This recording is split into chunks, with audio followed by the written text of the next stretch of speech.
So this is on drinking the yin of the moon.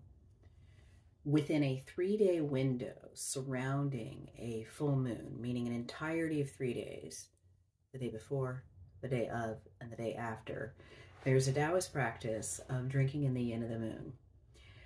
The history of this practice has to do with the symbolic aspect of the yin heaven energy.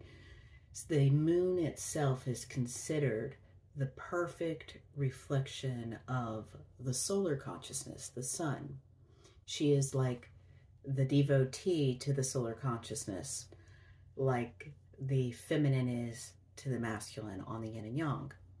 So when you go into any moon ritual, then what you can do is use a full moon, a new moon, a one between phases on building, waxing, and destroying, waning, to gather or release energies. So during the full moon, we're focused on gathering. Now, what is the moon? The moon, being the symbol of the feminine, is associated with the West, with the tiger in Taoism, with Domu, the Big Dipper Mother, also with Hong O. This alchemy is meant, just like with Hecate, to look into the corporeal body, the Piscean frequency, the memory of yesterday, and pull the wisdom, the pearls of wisdom from memory, and allow them to educate you so that you do not have to repeat the same mistakes of your ancestors or of the collective ocean of consciousness of people, the living consciousness now in form that's happening in your own body. You don't have to make their mistakes. So what do? Let me tell you a story first. So in the ancient Chinese story, there's a tale that during the cycle of the full moon, that the oysters would rise to the top of the ocean, open their shells, right, their known information, their defensive system, and receive the light of the moon, which pours pure, heavenly, clear reflection down onto the ocean of subconsciousness, the ancestral body, the instinctual reaction, your limbic system in the body, re-encoding nervous system response.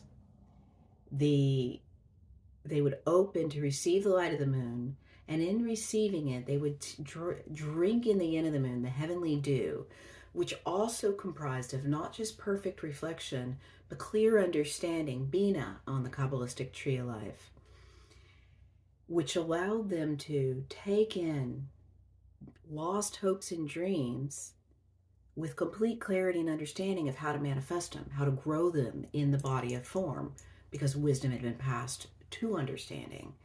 So when that happens, it's transformed into beauty and hope and a renewed sense of purpose.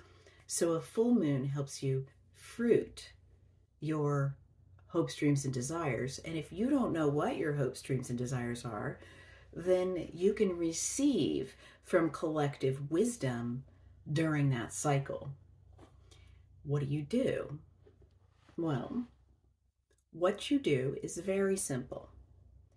You step out into the dark night with a clear sky, ideally. If there is no clear sky, trust that the radiance of the moonlight, because light penetrates everything, just like water, and moon is water, allow it to pass through the cloud layer or whatever may be in your way of seeing it in your area.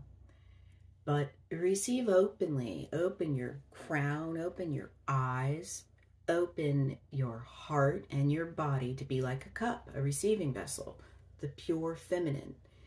And with trust, look to the moon and say, I do not know. I do not know.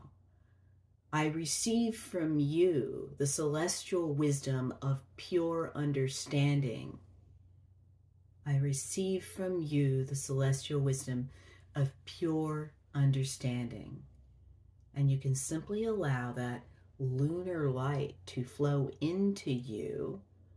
As a sentient being, you should pay attention to the changes in your biology. All of us are attuned naturally to the higher aspect of wisdom through this form, and allow it to fill you, nurture you, restore your hormonal base, and renew your sense of beauty and hope in all your activities.